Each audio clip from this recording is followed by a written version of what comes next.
오늘 새벽 기도에 나오신 성도님 여러분 주님의 이름으로 환영하고 축복합니다. 다 함께 사도신경으로 신앙 고백하시겠습니다.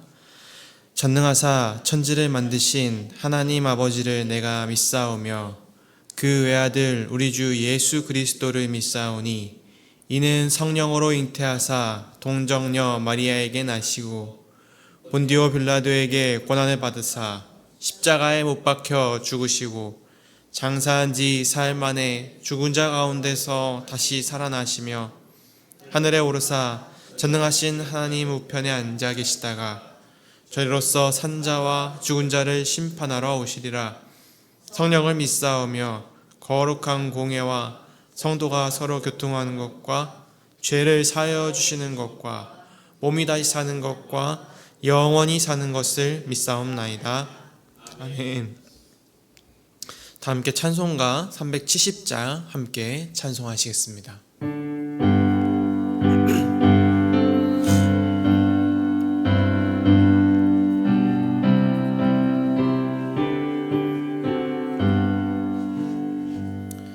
주 안에 있는 나에게 딴 근심이 있으랴. 십자가 밑에 나가 내 짐을 풀었네. 주님을 찬송하면서 할렐루야 할렐루야. 내 앞길 멀고 험해도 나 주님만 따라가리. 그 두려움이 변하여 내 기도 되었고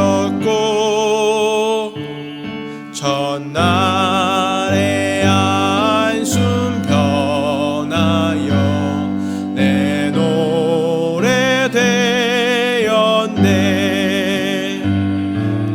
주님을 찬송하면서 할렐루야 할렐루야. 내 앞길 멀고 험해도 나 주님만 따라가리. 내 주는 자비하셔서 늘 함께 계시고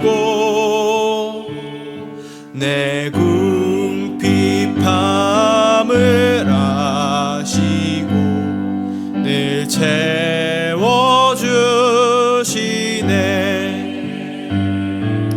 주님을 찬송하면서 할렐루야 할렐루야. 내 앞길 멀고 험해도 나 주님만 따라가리. 내 주와 맺은 언약은 영불변하시니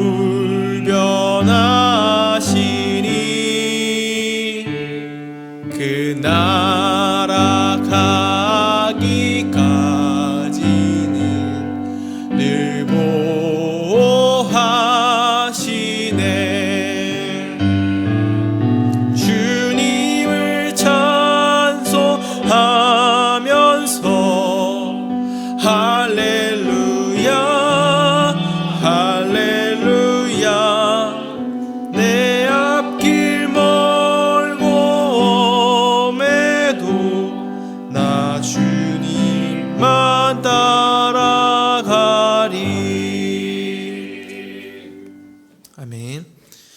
하나님께서 오늘 우리에게 주신 말씀은 창세기 17장 23절부터 27절 말씀입니다. 창세기 17장 23절부터 27절 말씀입니다. 제가 한 절, 성도님들이 한 절 번갈아 가면서 교독하도록 하겠습니다. 이에 아브라함이 하나님이 자기에게 말씀하신 대로 이날에 그 아들 이스마엘과 집에서 태어난 모든 자와 돈으로 산 모든 자 곧 아브라함의 집 사람 중 모든 남자를 데려다가 그 포피를 베었으니 그의 포피를 벤 때는 99세였고 그의 아들 이스마엘이 그의 포피를 벤 때는 13세였더라. 그날에 아브라함과 그 아들 이스마엘이 할례를 받았고 그 집 모든 남자 곧 집에서 태어난 자와 돈으로 이방 사람에게서 사온 자가 다 그와 함께 할례를 받았더라. 아멘. 우리 때때로 신앙생활을 하고 또 기도나 또 말씀 묵상을 하다 보면 하나님께서 어떤 마음을 주시는 것을 경험하게 됩니다. 예를 들어서 직장 동료와 갈등을 겪을 때 먼저 좀 가서 화해해야 되겠다, 화해하라는 그런 마음을 주시거나 또 바쁜 일상 속에서도 또 배우자나 자녀와 조금 더 깊은 시간을 내서 좀 깊은 대화를 나누라고 하는 그런 마음들이나 또 어떤 중요한 결정을 앞두고 하나님 앞에 더 나와서 더 간절히 기도하라는 이런 크고 작은 삶에 어떤 마음들을 주시는 것을 경험하곤 합니다. 이런 순간에 우리는 어떻게 반응합니까? 바로 즉각적으로 순종을 하는 것이 맞겠지만 때로는 그것이 참 쉬워 보이면서도 또 어렵게 느껴질 때가 있지요. 오늘 우리가 순종에 대해서 말씀을 보면서 같이 생각을 해보기 원하는데요. 우리가 며칠 동안 이어서 살펴보고 있는 이 창세기 17장은 하나님께서 아브라함에게 나타나셔서 새로운 언약을 세우는 장면으로 시작되었습니다. 그래서 이 하나님께서 아브람과 사레에게 새로운 이름 아브라함과 사라라는 이름을 허락하시고 내 앞에서 행하여 완전하라 라고 명령하시고 또 약속하시기를 수많은 후손과 약속의 땅들을 약속해 주시겠다라는 그런 약속을 해 주시는 것이죠. 이 약속의 핵심 표징으로 하나님은 할례를 명하셨습니다. 그래서 이 할례를 통해서 하나님의 백성임을 명확하게 드러내라고 명령하신 것이죠. 그래서 오늘 본문인 창세기 17장 23절에서 27절에서 아브라함이 이 명령에 대해서 어떻게 순종했는지 한번 살펴보면서 그 순종을 또한 명하신 이유는 무엇일지 같이 생각해 보기 원합니다. 하나님께서 아브라함에게 이 할례 언약을 명령하신 후에 아브라함은 어떻게 반응하였습니까? 창세기 17장 23절은 이렇게 기록합니다. 우리 한번 같이 읽어보도록 하겠습니다. 이에 아브라함이 하나님이 자기에게 말씀하신 대로 이 날에 그 아들 이스마엘과 집에서 태어난 모든 자와 돈으로 산 모든 자 곧 아브라함의 집 사람 중 모든 남자를 데려다가 그 포피를 베었으니. 아멘. 이 구절에서 우리가 주목해서 보아야 될 것은 이날에 라고 하는 표현입니다. 아브라함은 하나님의 말씀을 듣자마자 망설임도 없이 즉시 순종했습니다. 할례는 아마 당시로서는 굉장히 좀 생소하고 또 고통스러운 의식이었을 겁니다. 아브라함이 99세의 나이에 그리고 그의 아들 이스마엘을 포함해서 온 가문이 다 이 할례를 행한다는 건 아마 결코 쉬운 그런 결정은 아니었을 겁니다.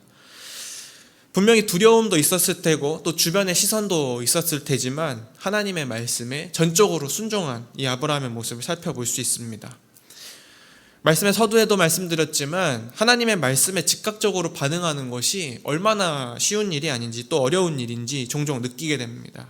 저와 여러분은 종종 하나님의 뜻을 또 그 마음을 우리가 알면서도 또 힘들어서 또 부끄러워서 다른 사람들의 시선으로 인해서 또 이런저런 제약들이 있어서 라는 이런 핑계를 대면서 또 순종을 미루고 있지는 않으십니까?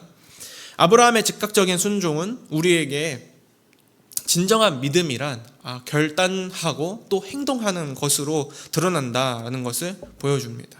그래서 우리가 이런 아브라함의 순종의 자세를 배워야 하겠죠.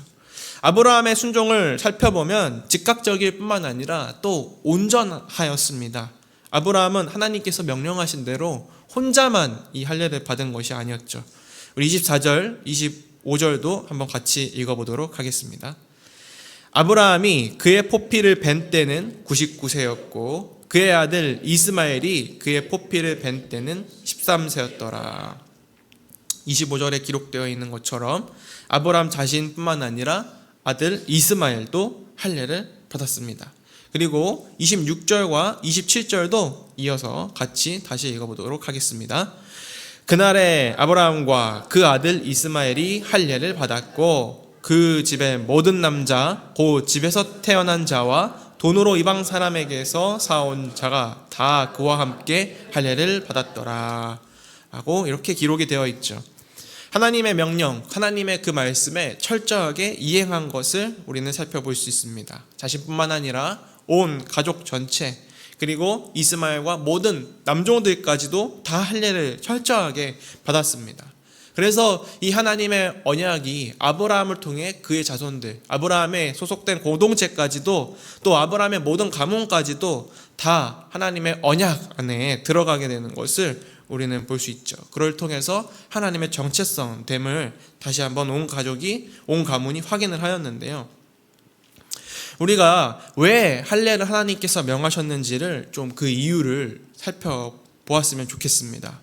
할례는 육체적으로 또 의술적으로, 의학적으로 행한 행위가 아니라 하나님의 자녀됨을 보여주는 표징이었지요.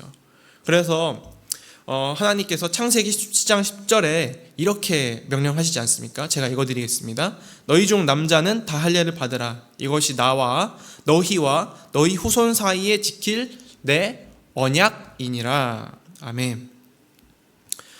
현대의학에서도 위생적인 이유로 이 할례와 비슷한 이 포경수술을 행합니다. 근데 하나님께서 이 아브라함과 그의 자녀들에게 명하신 이유는 그런 이유가 아니었죠. 바로 하나님의 백성임을 몸에 새기는 상징으로서 이 할례를 명하신 것입니다. 그래서 이 할례를 통해서 하나님의 백성이다 라고 하는 소속감을 주기 위해서 이 할례를 받으라고 한 것이죠. 이를 통해서 이 아브라함의 가문은 다른 민족들, 다른 백성들과는 전혀 다른 구별짓게 되는 외적인 증거로서 이 할례를 명하신 것입니다. 이 외적인 증거, 또 외적인 표징보다 또 더 나아가서 더 본질적인 의미가 있는데 그 의미는 바로 육신의 정욕과 죄된 본성을 잘라낸다라는 의미도 담고 있습니다. 그것이 이제 신명기 10장 16절과 30장 6절에 기록이 되어 있는데요. 우리 화면을 보시면서 먼저 신명기 10장 16절을 같이 읽어보도록 하겠습니다. 시작. 그러므로 너희는 마음의 할례를 행하고 다시는 목을 곧게 하지 말라. 이어서 30장 6절도 같이 읽어보도록 하겠습니다. 내 하나님 여호와께서 내 마음과 내 자손의 마음에 할례를 베푸사 너로 마음을 다하며 뜻을 다하여 내 하나님 여호와를 사랑하게 하사 너로 생명을 얻게 하실 것이며. 아멘. 우리 교회의 이 모토와도 연결이 되어 있는 내용이죠. 마음의 할례를 받아라. 할례를, 이것이 바로 할례의 본의가 어떤 외적인 표징을 넘어서서 우리의 자기중심적이고 또 죄악된 자아, 죄악된 본성, 그것을 잘라내고 하나님 앞에서 거룩하고 또 구별된 삶을 살아가라는 그 결단을 보여주는 것이 바로 할례의 깊은 의미입니다. 또 신약 성경에 가서는 이 할례의 의미가 더욱더 구체적으로 언급됩니다. 골로새서 2장 11절에서도 사도 바울이 이렇게 말씀합니다. 제가 읽어드리겠습니다. 또 그 안에서 너희가 손으로 하지 아니한 할례를 받았으니 곧 육의 몸을 벗는 것이요 그리스도의 할례니라. 아멘. 이제 신약시대의 신자들은 더 이상 육체의 할례를 받지 않아도 되었지만 예수 그리스도 안에서 옛 사람을 벗어버리고 새 사람으로 살아가는 것이 진정한 할례라고 가르치고 있습니다. 이것은 진리이신 예수 그리스도를 바라보면서 세상과 구별된 거룩한 삶을 살아가라는 것을 의미하는 것이죠. 그러므로 오늘날 우리에게 요구되는 할례는 무엇입니까? 더 이상 육체의 할례를 받지는 않아도 되지만 여전히 우리의 삶 속에서 구별됨을 요구하시는 것이죠. 구별됨이 무엇입니까? 날마다 자신을 부인하고 주님의 말씀에 순종하는 것, 마음의 할례를 실천하는 삶인 것입니다. 하나님께서 이스라엘 백성에게 줄곧 요구하시는 것을 곰곰이 생각해보면 바로 구별됨이었습니다. 그래서 이 구별됨은 모세오경 전체의 주제가 또 되기도 하는데요. 거룩이라는 단어로 많이 나타나죠. 출애굽기를 보면 하나님께서 이스라엘 백성에게 제사와 절기들을 세세히 명령하지 않으셨습니까? 그 이유는 왜 그렇게 복잡하고 어려운 제사들을 명하셨는지 보면 바로 다른 백성과 구별되기를 원하신 이유가 있는 것이죠.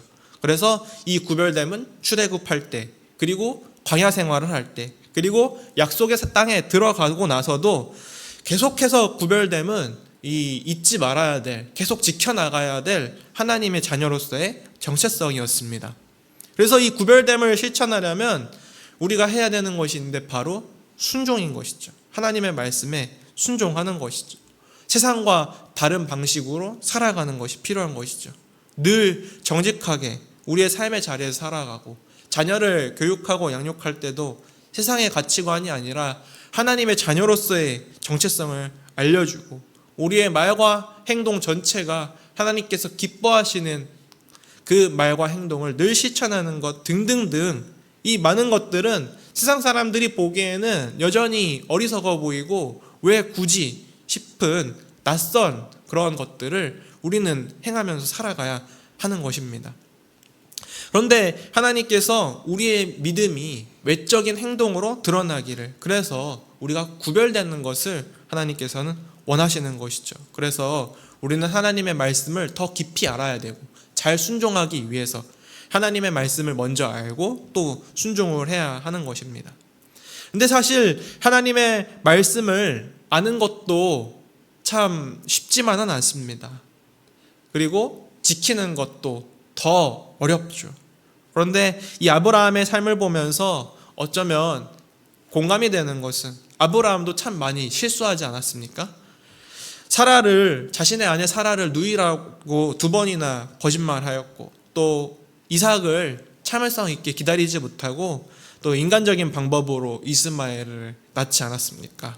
그런데 그럼에도 불구하고 그가 믿음의 조상이라고 그렇게 칭함받는 이유는 그 아브라함이 계속해서 그의 살아가면서 그의 삶 속에서 믿음의 방향성을 잃지 않았던 것이 있었던 것 같습니다. 꾸준히 하나님을 신뢰하면서 실수하였지만 그럼에도 불구하고 다시 돌이켜서 순종하고 다시 돌이켜서 순종하였을 때 그가 믿음의 조상이 되었고 또 하나님의 백성으로 구별되었습니다.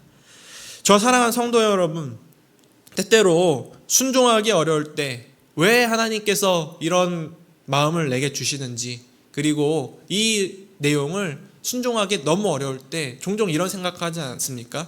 내가 왜 순종을 해야 하는지 그 이유를 알려주시면 순종하겠습니다. 이런 마음을 저도 종종 하곤 하는데요.